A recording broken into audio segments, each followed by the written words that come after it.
La posibilidad de establecer deliberaciones colectivas, ¿sí?, en las cuales debe regir forzosamente el principio de la mayoría numérica, es decir, la regla de la mayoría.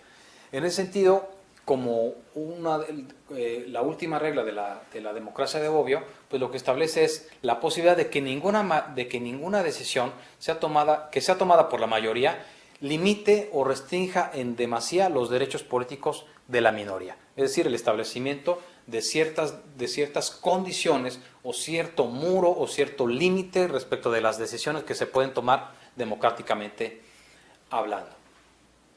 Y bueno, estas reglas de la democracia, que como nos dice Bobbio, no pretenden establecer cuándo un gobierno es verdaderamente democrático, ¿sí?, sino es una definición mínima de democracia.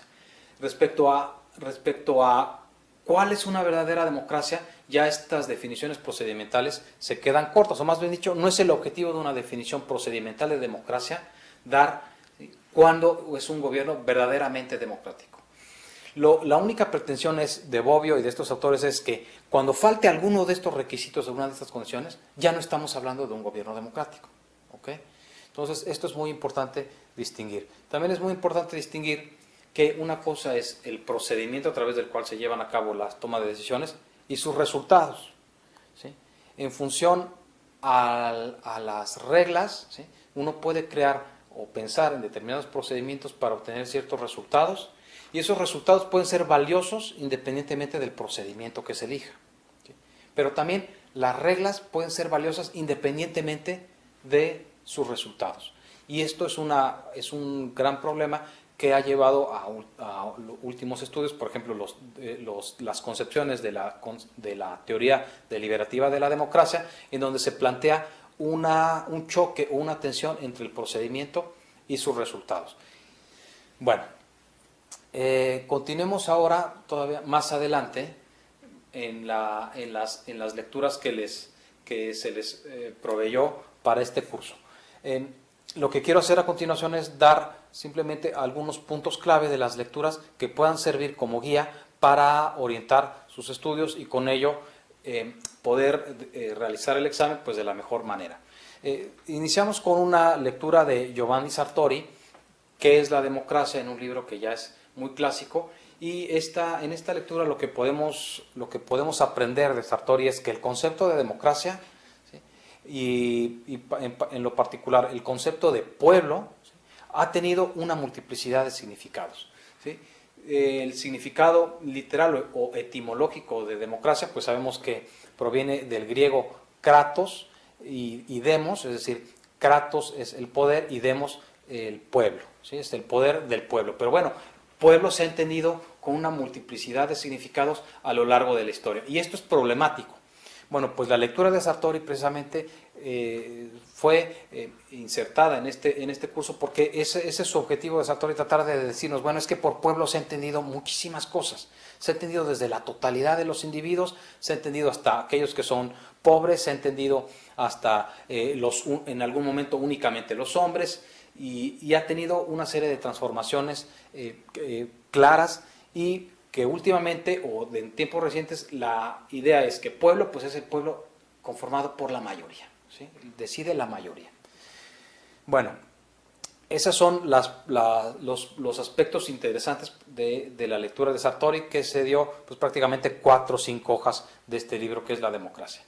La segunda lectura que se proveyó fue la lectura sobre qué es el filósofo y la política de Bobbio. Aquí lo que se pretende es tratar de aprender junto con Bobbio y pensar junto con Bobbio acerca de estos elementos mínimos de la democracia. Bobbio lo que hace es, pues en un primer momento, distinguir la democracia de los antiguos frente a la democracia de los modernos, la democracia de los griegos frente a nuestra democracia, la democracia directa frente a la democracia representativa.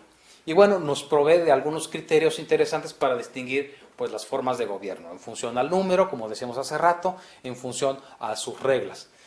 También provee Bobbio elementos interesantes para pensar la democracia en función de los valores a través de los cuales se pretende incorporar o pretende que la democracia salvaguarde, por ejemplo, la idea de igualdad.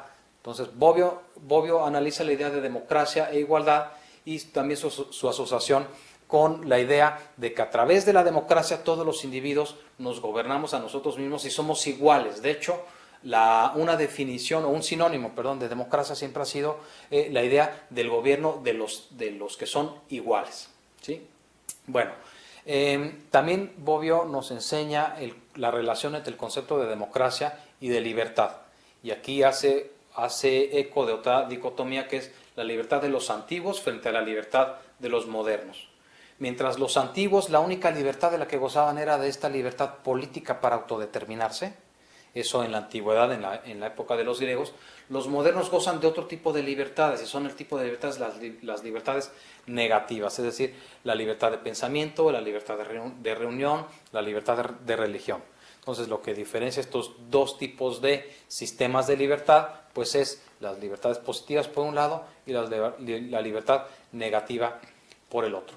También Bobbio lo que hace es destacar la centralidad de todas estas concepciones procedimentales de la democracia, como las de Kelsen, Schumpeter, Bobbio, von Hayek, y el mismo Bobbio puede ser considerado como un procedimentalista. Entonces tenemos, de acuerdo con esta concepción, que la democracia es un conjunto de reglas del juego, a través de las cuales se determina el quién debe decidir y el cómo debe decidirse. Y también Bobbio nos hace la precisión y la salvedad de que, bueno, a través de un método de decisión determinado, no siempre aseguramos los mejores resultados. ¿Sí? La segunda lectura de Bobbio, que está inserta en el curso, tiene por objeto analizar cuál es la función de la regla de la mayoría. Y en esto el texto de Bobbio es esencial. ¿Por qué es esencial? Porque Bobbio nos ha dicho que no siempre a lo largo de la historia la regla de la mayoría y el gobierno democrático han coincidido. De hecho, hay gobiernos que han sido no democráticos, que han sido autocráticos, que alguna toma de decisiones se ha hecho a través de la regla de la mayoría. Por lo tanto, la regla de la mayoría o este mecanismo de toma de decisiones no es propio o exclusivo de la democracia. Asimismo, en un gobierno democrático hay toma de decisiones que no se hacen a través de la regla de la mayoría. Entonces, la regla de la mayoría, ¿sí?, no es definitoria en absoluto de un gobierno democrático. Se necesitan otra serie de condiciones. Lo que es interesante aquí es pensar, y a eso nos invita Bobbio, es por qué la regla de la mayoría, cuál es el peso de la regla de la mayoría o cuál es la función de la regla de la mayoría.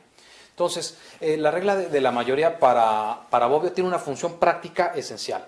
Se establece en aquellos tipos de deliberaciones grupales en donde queremos que las decisiones, ¿sí?, no sean vetadas por una sola persona. Si pidiéramos la unanimidad en nuestra toma de decisiones públicas, ¿sí?, si formamos un grupo y queremos tomar una decisión de forma igualitaria, nos vamos a dar cuenta que si imponemos como valor la unanimidad, pues nunca vamos a tomar decisiones porque basta con que se oponga uno, ¿sí?, para que esa decisión no sea tomada. Entonces, la regla de la mayoría simplemente es un criterio práctico que nos permite tomar decisiones de forma apresurada y a través de un criterio, pues que es el criterio donde la voz de los más pesa sobre la de los grupos minoritarios.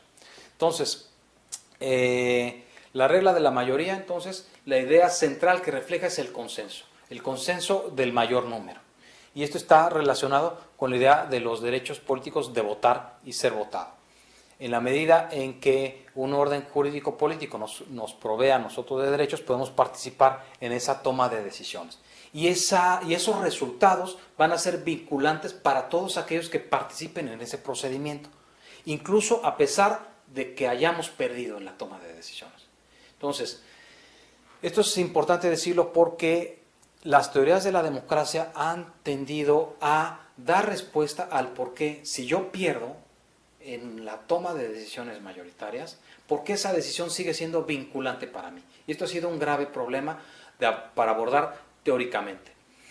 Y es por eso que las definiciones procedimentales de la democracia se quedan cortas y se han hecho elaboraciones sobre la sustancia o concepciones sustantivas de la democracia, en donde, además de ciertas condiciones procedimentales, un gobierno democrático debe reunir ciertos requisitos de contenido. Pero ese es otro tipo de lecturas que son las que posteriormente trataré de recoger. A continuación, lo que tenemos es que lo que hace Bobbio es tratar de distinguir o de precisar que la regla de la mayoría es simplemente una norma técnica, ¿sí?, que permite un consenso parcial o que permite que el consenso parcial sea considerado como un consenso total, ¿sí? El consenso logrado a través de la regla de la mayoría va a contar como un consenso por todos los ciudadanos. No es posible que todos lleguen a votar en una determinada elección, no es posible que incorporemos a todos los ciudadanos, sin embargo, esa toma de decisiones debe ser vinculante para todos. Bueno, la siguiente lectura, que es la de José Fernández Santillán, que fue uno de los alumnos de Bobbio, lo que tiene por objeto es pues darnos cuál es la importancia de la democracia y el liberalismo a través pues de sus grandes autores, que han sido Benjamin Constant, Tocqueville, John Stuart Mill. Entonces, lo que nos enseña Fernández Santillán en esta lectura es que la democracia y el liberalismo, ahora, por ejemplo, al día de hoy en un sistema constitucional, estamos muy familiarizados con estos dos conceptos y parece ser, para nosotros toda democracia es liberal y todo liberalismo es democrático. Pues no. Fernández Santillán nos dice que estas dos ideas no siempre han estado asociadas. De hecho, los liberales que una vez en algún momento trataron de considerar centrales las libertades de reunión, de asociación, las libertades negativas, tendían a rechazar el gobierno democrático, el gobierno del pueblo. Entre ellos, por ejemplo, particularmente Benjamin Constant fue uno de los pensadores que elogiaba la libertad de los modernos, pero que tenía un cierto rechazo, una cierta reticencia a la libertad de los antiguos. Tocqueville también, por ejemplo, se enfocó a resaltar los atributos liberales de la democracia norteamericana, pero era un autor que se veía muy reacio al poder, a reconocer al poder del pueblo, al poder de las masas. Tenía, de hecho, una desconfianza al poder de las masas. Mill, en cambio, fue un autor que trató de dar un paso más allá de Tocqueville. De hecho, las obras de Mill son posteriores a las de Tocqueville en años. En pocos años, Tocqueville escribió sobre el gobierno representativo, pero fundándose en estas ideas de Tocqueville. Y bueno, lo que Mill hizo fue dar un paso más allá y trató de conciliar, de dar una respuesta más o menos coherente a las concepciones liberales y a las concepciones democráticas, y trató de conciliarlos acerca de cuál es el valor del gobierno representativo. Entonces, Mill se tomó seriamente la idea del respeto de las minorías, y a su vez fue uno de los primeros autores que trató de exponernos pues cómo pueden ser los mecanismos para ampliar el voto, y de hecho fue un autor de los primeros que consideró el voto de las mujeres que debía de pesar por igual al voto de los hombres. Entonces, finalmente, con estas lecturas de Fernández Santillán nos trata de llevar un poco a concepciones diversas de la democracia, como la concepción pluralista de Schumpeter. Este tipo de concepciones de la democracia, lo que nos han tendido la mano es a tratar de ver que en la democracia también existen grupos o facciones de poder que luchan continuamente por tratar de que su decisión sea la última o la que prevalezca. Son concepciones prácticamente que tienden a ver en la naturaleza del hombre, ¿sí?, y de las relaciones políticas una naturaleza siempre de confrontación, que eso va a ser recogido posteriormente en la lectura de Ernesto Garzón Valdés, que es la que sigue a continuación. Y es que esto es interesante porque depende de cómo pensemos o cómo nos pensemos, tanto en lo individual como en lo social, eso va a determinar el tipo de límites o de restricciones que le impongamos a la democracia representativa. En esta lectura de Ernesto Garzón Valdés, que tiene por objeto estudiar las restricciones de la democracia representativa, él toma como punto de partida pues una reflexión totalmente distinta, y es la reflexión del filósofo político y del filósofo moral. Desde el punto de vista de Ernesto Garzón Valdés, él lo que se pregunta es, bueno, pues ¿cómo entender? ¿Sí? ¿Cómo entender en base a las ideas de libertad, en base a las ideas de igualdad y en base a la naturaleza del hombre, cómo entender las restricciones a la democracia? ¿Y cuáles son los límites que debemos legítimamente imponernos? Bueno, y para ello pues se inicia con un estudio acerca de cuál es la naturaleza humana, cuáles son las visiones de la naturaleza humana, si debemos ver al hombre como un lobo, como decía Hobbes, el hombre es el lobo del hombre, o el lobo para el hombre, o una sociedad de ángeles, ¿sí?